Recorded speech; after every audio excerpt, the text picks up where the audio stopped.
आजकल ये एक इन्फॉर्मेशन आ रही है कि बागेश्वर धाम सरकार या धीरेन्द्र शास्त्री जी नागपुर में अपना प्रोग्राम करने गए थे, लेकिन निर्धारित तिथि से 2 दिन पहले ही वे उस प्रोग्राम को खत्म करके वहां से भाग गए। ऐसी इन्फॉर्मेशन क्यों आ रही है? क्योंकि एक अंधश्रद्धा निर्मूलन समिति नाम से एक समिति है, उसके संचालक हैं श्री श्याम मानव जी। तो उन्होंने एक दावा किया है कि धीरेन्द्र शास्त्री जी अपने व्याख्यानों में एक महाराष्ट्र का कानून है अंधविश्वास के विरोध में, उस कानून का वो कई जगह पर उल्लंघन कर रहे थे या उल्लंघन करते रहते हैं। ये अलावा उसके है जो कि देशव्यापी जो कानून है drugs and magic remedies act, उसके अलावा ये भी है।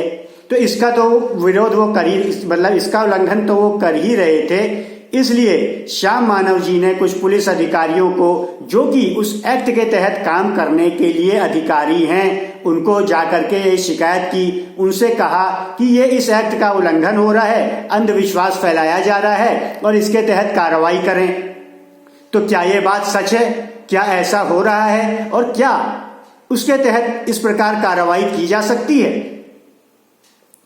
तो इसका जब हम अध्ययन करते हैं तो हमें यह पता चलता है कि जिस तरह से वो ये कह रहे हैं कि एक्ट का उल्लंघन किया है, ऐसी ऐसी बातें बोली हैं या वो बोलते हैं,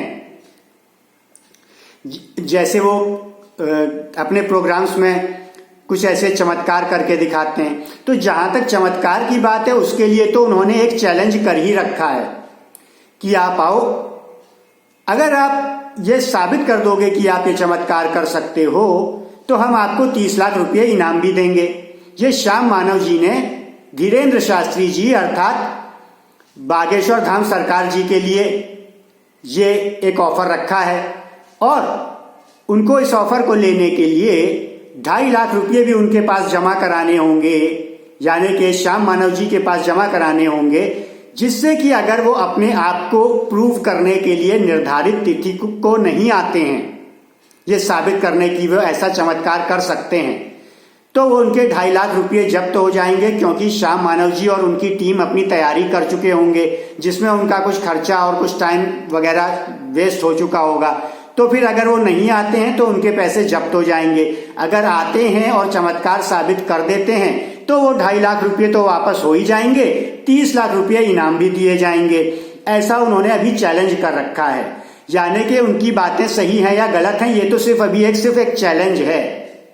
अब जो एक्ट का उल्लंघन करना है, जो कि वो कह रहे हैं, जिसके लिए कि वो अभियोग लगा रहे हैं या चार्जशीट करने को कह रहे हैं, वो क्या है कि उन्होंने ऐसा अंधविश्वास फैलाया, ऐसी ऐसी बातें कहीं, अगर कहीं तो वो ऐसी बातें जैसे कि वो कह रहे हैं कि उस एक्ट के दायरे में आ रही हैं। अगर हम उसी पैटर्न को पकड़ लें तो उसी दायरे में मंदिर, मस्जिद, गिरजे, गुरुद्वारों में कही गई बातें भी आएंगी। यहां तक कि उनमें की गई इबादतें, प्रार्थनाएं या जो भी चीजें हम करते हैं, वो सब चीजें आ जाएंगी उस डेफिनेशन से। क्योंकि वहां भी कुछ ना कुछ ऐसी बातें कही सुनी जाती हैं। सर्वप्रथम तो उनका खुदा तो दिखता भी नहीं है, वो खुदा से प्रार्थना कर रहे हैं, कुछ डिमांड कर रहे हैं, वो क्या कर लेगा, कैसे पूरी कर देगा? और वहां विश्वास ये दिखाया जा रहा है कि वो पूरी कर भी सकता है, वो चाहे तो कर लेगा और करता ही है। ज्यादातर लोग कहते हैं आप मांगो तो दे देता है।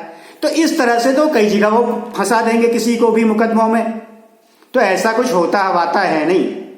उल्टा ये जरूर दिख रहा है कानूनन, अगर हम क्वेश्चन ऑफ लॉ की बात करें तो ये जरूर दिख रहा है कि लॉ के प्रोसेस को अब्यूज करके किसी को फंसाने की कोशिश की जा रही है और उसको संभवतः ब्लैकमेल भी किया जा रहा है। अगर प्रॉपर लॉ के प्रोसीजर्स को, लॉ के तरीकों को यूज कर लिया जाए तो इसका अभियोग जरूर बनता दिखाई दे रहा है। और वैसे भी अगर कोई एक्ट ऐसा है कि अगर आपने ऐसा कह भी दिया तो ये भी उल्लंघन है, तो इतनी आसानी से कोर्ट सुनते नहीं है।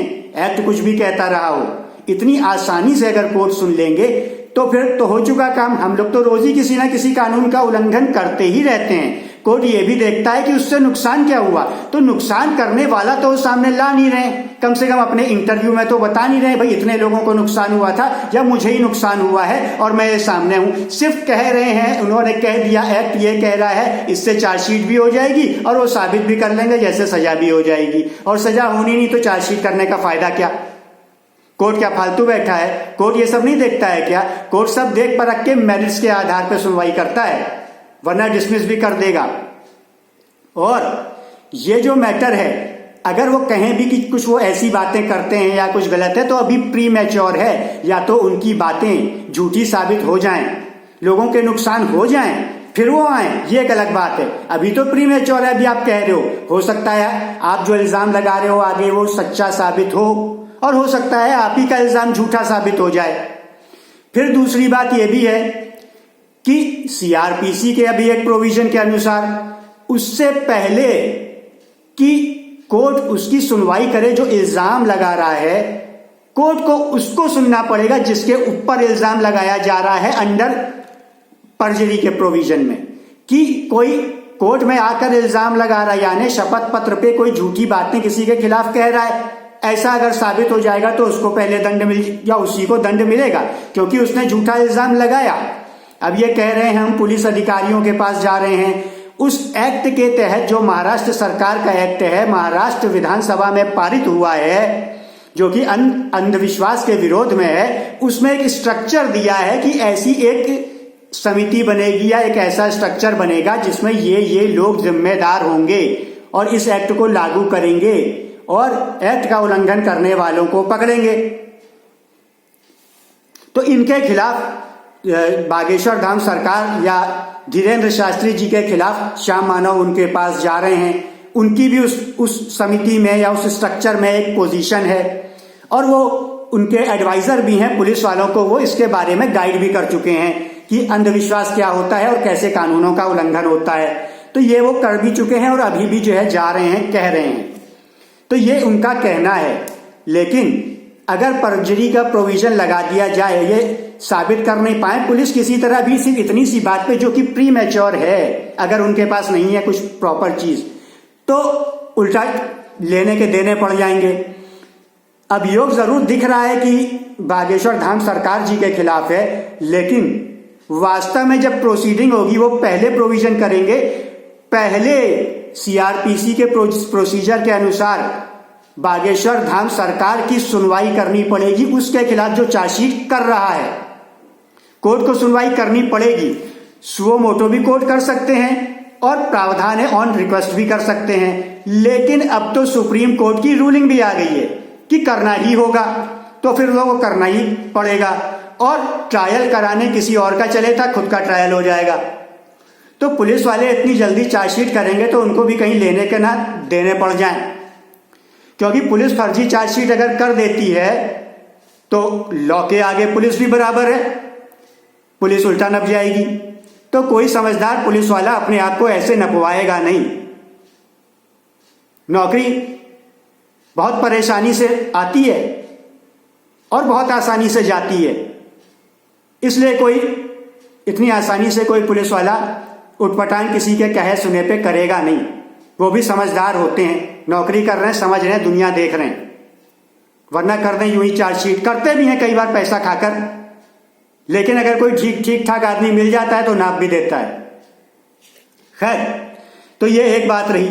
हाँ, ये जरूर है कि श्याम मानव जी खुद लॉ के प्रोविजन में फंस रहे हैं, जो ये कोरोना के बारे में, महामारी के बारे में उनसे बीआरसी जी के किसी फॉलोअर ने कहा भाई ये कोरोना महामारी कैसे साबित हो रही है, हमें तो नहीं लग रहा ये हो रही है। बीआरसी जी कह रहे हैं नहीं हो रही है, आप बताओ। तो बोलने लगे नहीं है, इतनी दुनिया में कैसे ये सब हो रहा है, नाटक हो रहा है, ये चल रहा है, बवाल हो रहा है। तो उनसे जो बीआरसी जी के फॉलोअर्स हैं वो कोरोना की ऐसी वास्तविक जैसा बता रहे हैं महामारी है, वैक्सीन ऐसे फायदेमंद है, इस तरह के प्रश्न कर रहे थे और इन्होंने उसके विरोध में जवाब दिया। यानी कि जो लोग जो प्रोपेगेंडा मीडिया फैला रहा है कि कितनी बीमारी है, किस तरह का इलाज से ठीक होगी, उसको सपोर्ट कर गए। और अभी तो हम देख रहे हैं कि अवेकन इंडिया मूवमेंट ने, योहान टेंगरा ने, उसके जो अवेकन इंडिया मूवमेंट का संचालक है, प्लस इंडियन बार एसोसिएशन के अध्यक्ष एडवोकेट नीलेश ओझा जी ने कई लोगों को, कई सरकारी बाबुओं को भी चार्जशीट कर रखा है। सुनने में यह भी आया था कि मुख्यमंत्री को भी, तत्कालीन मुख्यमंत्री को भी कर रखा है। तो वो सबके खिलाफ चार्जशीट या करने वाले हैं। तो इस तरह की ये चीजें हो रही हैं। और एडवोकेट नीलेश ओझा जी ने अपने इंटरव्यू में यह भी बताया है कि ये जो फेक न्यूज मीडिया फैला रहा है, ये भी चार्जशीट किया जा सकता है। जैसे एक इंडियन एक्सप्रेस का एग्जाम्पल किसी ने पूछा तो उसमें बताया, तो उसके आधार पे श्याम मानव भी चार्जशीट किए जा सकते हैं। तो उनके तो कर्म ऐसे हैं कि चार्जशीट किए जाएं, जो कि जैसा योहान टेंगरा जी कह रहे हैं कि इस तरह के जो काम कर रहे हैं, जो इस तरह की दवाएं दे रहे हैं, वो मास मर्डरर्स हैं, क्राइम्स अगेंस्ट ह्यूमैनिटी कर रहे हैं।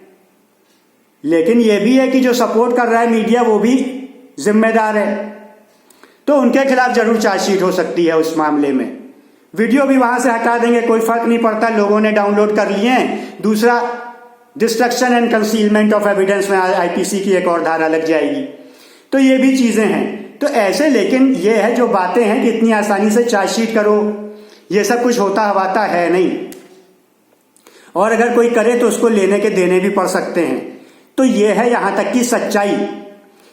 तो सच्चाई को जानने के लिए इस चैनल को सब्सक्राइब करें और इस वीडियो को शेयर करें, ज्यादा से ज्यादा शेयर करें कि सच्ची बातें आगे आ सकें। क्योंकि जब शेयर करेंगे तभी वो चीजें आगे आएंगी, नहीं तो वो चीजें खो जाएंगी, फिर आगे कोई सच आगे लाएगा ही नहीं, क्योंकि उसका कुछ होता नहीं है, सुनता नहीं है, आगे बढ़ाया नहीं जाता। तो इस वीडियो को ज्यादा से ज्यादा शेयर करें सच्चाई जानने के लिए। आगे भी इस पे अपडेट्स आते रहेंगे। ज्ञानी बने, जीवन में समझदार बने, फेक न्यूज से दूर रहें, प्रोपेगेंडा से दूर रहें, एजेंडा से दूर रहें।